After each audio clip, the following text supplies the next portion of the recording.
Finally শ্বশুরবাড়ির সবাই মিলে একসাথে কক্সবাজারে যাওয়ার ড্রিমটা কিন্তু পূরণই হয়ে গেল। আমার হাজব্যান্ড অনেক দিন ধরেই চাচ্ছিল যে একসাথে আমরা একটা ফ্যামিলি ট্রিপ দেই, বাট হয় নাবিলার পরীক্ষা থাকে, না হলে আমার পরীক্ষা থাকে, না হলে বাবা ছুটি পায় না, এইসব নিয়ে না আমরা যেতেই পারছিলাম না। বাট ফাইনালি সবার ডেট মিলে গেছে, সো আমরা চলে আসলাম কক্সবাজারের ট্রিপে। আমরা প্রথম দিন চিটাংয়ে ছিলাম, সো পরের দিন চিটাং থেকে আমরা কক্সবাজারে আসি বাসে করে। ওভারঅল বাস জার্নিটা অনেক কমফোর্টেবল ছিল, বাট আমার কাছে মনে হয়েছে টাইম অনেক বেশি লাগে। আমাদের পৌঁছতে প্রায় 3:30টার মতো বেজে গেছে, সো দিনের অর্ধেক টাইম শেষ বলতে পারেন। অ্যান্ড অ্যাজ ইউজুয়াল আমরা চলে এসেছি ওশান প্যারাডাইসে। এটা আমার 5th টাইম। আমার এবার শিওর যে আমি নেক্সট টাইম যদি আল্লাহ বাঁচায় রাখে কখনো ওশান প্যারাডাইসে থাকতে চাই না, বিকজ এতবার একটা হোটেলে থাকার আসলে কিছু হয় নাই।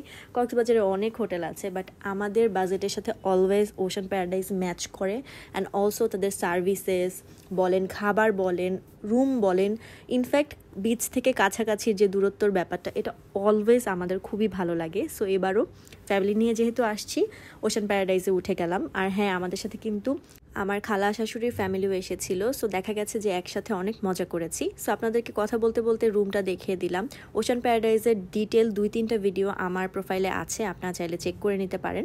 আর সব হোটেলের মতোই এই হোটেলেরও প্রাইস আপ ডাউন করে ডিপেন্ডিং অন দ্য সিচুয়েশন, কেমন season and all that. So এই জন্য প্রাইসটা এবার বললাম না, তবে ডিটেল ভিডিও চাইলে অনেকগুলো ভিডিও আছে, আপনারা আমার আইডিতে দেখে নিতে পারেন। তো তারপরে হচ্ছে আমরা সবাই ফ্রেশ হয়ে চলে গেলাম বিচে, আর সানসেটের টাইমও অলমোস্ট হয়ে যাচ্ছিল। সো আমরা মোটামুটি একটু তাড়াহুড়া করেই আসছি। সত্যি কথা বলতে নিজেদের থেকেও আমরা আমাদের ফ্যামিলি নিয়ে অনেক বেশি এক্সাইটেড ছিলাম, বিকজ তারা অনেক দিন পর এসেছে কক্সবাজারে। তারা যখন এসেছিল অনেক আগে, তখন দেখা যাচ্ছিল যে পুরো সিচুয়েশন, সিনারিও সব ডিফারেন্ট ছিল। এখন কক্সবাজার অনেক চেঞ্জ হয়ে গেছে। সো ফ্যামিলির এক্সাইটমেন্টটাই আমাদের কাছে অনেক বড় একটা ব্যাপার ছিল। আর এদিকে সানসেট হয়ে যাচ্ছিল। আমি মনে করি কক্সবাজারে আসলে যে কদিনই থাকেন, বিকালের টাইমটা বিচের পাড়ে থাকা মাস্ট, বিকজ এত সুন্দর সানসেট কোথায় পাওয়া যায় আমি আসলেই জানি না বাংলাদেশে। আমার এখানে আসলে মনে হয় যে আমি শুধু ঘন্টার পর ঘন্টা বসেই থাকি। আর এদিকে দেখেন, আমি আবিদের সাথে একটু দুষ্টামি করতেছিলাম আর কি। আমার আর ওর চেহারা দেখলেই বুঝতে পারবেন যে আমরা কি পরিমাণ টায়ার্ড ছিলাম, কারণ টানা 2 দিন আসলে জার্নি করা হয়েছে, আর এত বড় জার্নি ইউজুয়ালি করা হয় না। সো আমরা খুবই টায়ার্ড হয়ে গিয়েছি। তারপর এখানে কিছু ফ্যামিলি পিকচার তোলা হলো। এরপর পুরো সন্ধ্যাটা এনজয় করে আমরা আমাদের রুমে চলে গেলাম আর কি। আর আপনারা হয়তো খেয়াল করবেন আমি সেদিনও লাঞ্চ করি নাই, সো আমি হচ্ছে একটু নুডলস আনিয়ে খেয়ে নিয়েছিলাম, because I was super hungry. আর ওশান প্যারাডাইসের খাবার কিন্তু খারাপ না, অনেক ক্ষুধা লাগলে মাঝরাতে কিন্তু টুকটাক অর্ডার করতেই পারেন। এরপরে সন্ধ্যার দিকে বলতে না, রাতের দিকে অলমোস্ট 8:30টার দিকে হচ্ছে আমরা রেডি টেডি হয়ে আবার বের হয়ে যাই, বিকজ আমাদের তো খেতে হবে। আমরা যেহেতু লাঞ্চ করি নাই, ডিনার তো করতেই হবে। আর হচ্ছে আমরা শালিকে চলে আসলাম। শালিকের ভাত ভর্তার এক্সপিরিয়েন্স আমার কাছে গতবার বেশি একটা ভালো লাগেনি, বাট আজকে যেহেতু সবার হালিম খাওয়ার ইচ্ছা ছিল, তাই ভাবলাম let's give it a try. আর এখানে ওদের চাটা ফার্স্টে অর্ডার করে নিলাম, কারণ খুব মাথা ধরেছিল, আর ওদের চাটা কিন্তু খুবই মজা। So you can definitely try it out.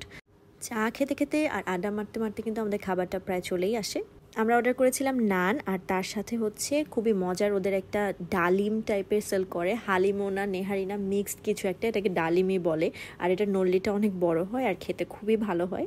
আমি আমার হানিমুনের সময় খেয়েছিলাম, সো এটা অর্ডার দিয়ে সেই মেমোরিজগুলো স্মৃতিচারণ করছিলাম আর কি। আমার মনে আছে সেদিন আমি আর আবিদ এটা খেয়ে 30%ও শেষ করতে পারিনি, 70% আমাদের রেখেই আসতে হয়েছিল আর কি, বিকজ এখানে অনেক দেয়। সো ফ্যামিলি নিয়ে গেলে এটা ট্রাই করতে পারেন।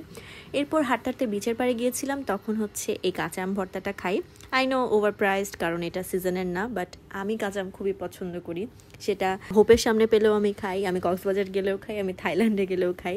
সো কাঁচা আম আই হ্যাড টু গ্র্যাব। তো এটাই ছিল আমাদের কক্সবাজারের প্রথম দিনের অ্যাক্টিভিটিস, বিকজ আমরা সেদিন খুব একটা বেশি কিছু করি নাই, বাট নেক্সট দিন আমরা অনেক ফান অ্যাক্টিভিটিস করেছি। সেটা দেখতে হলে কিন্তু নেক্সট এপিসোডটা দেখতেই হবে। তো সবাই ভালো থাকবেন।